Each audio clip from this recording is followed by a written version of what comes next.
তুমি শয়তানের ধোঁকায় গুনাহ করে ভুলের পথে আছো, তাহলে আমি বলবো যুবক বাবা, পা দুটো আগাইয়া দাও।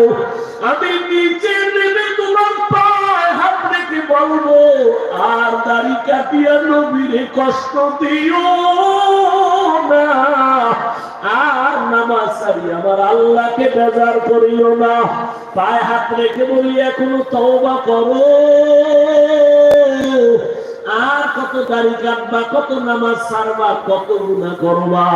অন্তরে বুঝাও যে তোমার মতো যুবক জেনারেল লাইনে থাকিয়াও যদি নামাজ পড়ে, চাকরি করে, পর্দা করে, দাড়িওয়ালা হয়, তুমি কেন পারবা না? মনে মনে আমার মালিকের কাছে তওবার নিয়তে ডাকো, হে মালিক, এই ময়দানে মনে হয় আমার মতো গুনাহগার কেউ নাই। ও গুনার কারণে আমার হাত না পাক, আমার চোখ না পাক, আমার জিহ্বা না পাক, আমার অন্তর না পাক। গুনাহ নিয়ে কবরে যেতে চাই না, কারণ এই গুনাহগার কবরে গুনাহ নিয়ে গেলে জাহান্নামের আগুন।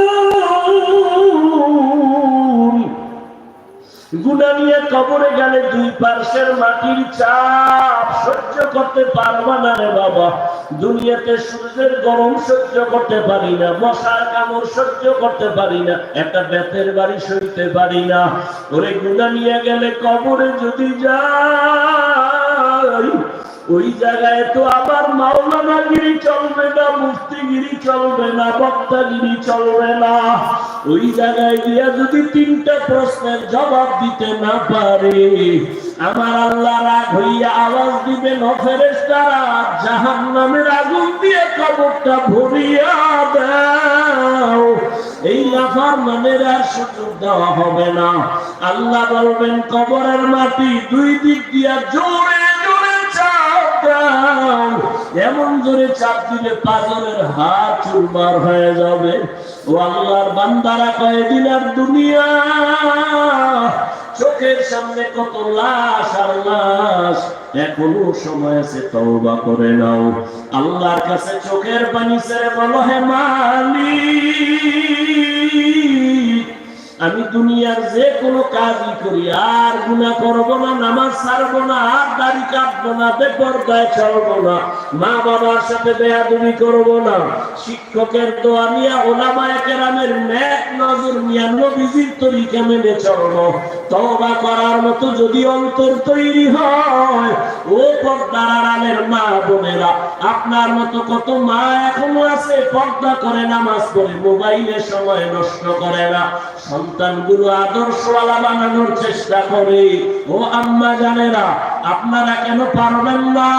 স্বামীর মাল হেফাজত করবেন, নামাজ পড়বেন, পর্দায় থাকবেন, মোবাইলে সময় নষ্ট করবেন না, সন্তানটাকে আদর্শ ডাক্তার বানাবেন, নেককার ইঞ্জিনিয়ার বানাবেন, গুনাহমুক্ত জীবন আপনি উপহার দিয়ে সন্তানকে ভালো বানায় যাবেন। আপনার জীবনটা মরার পরও ধন্য হয়ে যাবে। এখনো সময় আছে, তওবা করে নেন, আর বেপরদায় চলবেন না, নামাজ ছাড়বেন না, মোবাইলে সময় নষ্ট করবেন না, আর সন্তানগুলোকে গুনাহের পথে চালাবেন না, আর স্বামীর মাল খেয়ানত করবেন না। তওবার নিয়ত যদি থাকে, অবৃদ্ধ বাবাজিরা, আপনার মতো কত বুড়ারা মসজিদে গিয়া নামাজ আদায় করে 5 বেলার, আপনি কেন পারবেন না? আল্লাহর মহব্বত নিয়া এখন থেকে তৈরি হয়ে যান। আল্লাহর প্রিয় বান্দা, আল্লাহ ওয়ালা যারা, যাদের বয়ানে, যাদের সোহবতে গেলে আমলের জন্য দিল তৈরি হবে, চোখে পানি আসবে, এমন আল্লাহ ওয়ালাদের বয়ান আর সোহবত নিয়া এখন থেকেই তৈরি হয়ে যান। আল্লাহকে বলতে থাকেন, আল্লাহ, মনে হয় যেন গুনার কারণে আমার মতো খারাপ আর কেউ নাই, আমি মনে হয় জাহান্নামী না। আল্লাহ, শয়তানের ধোঁকায় গুনাহ করেছি, আর যাব না জাহান্নামে।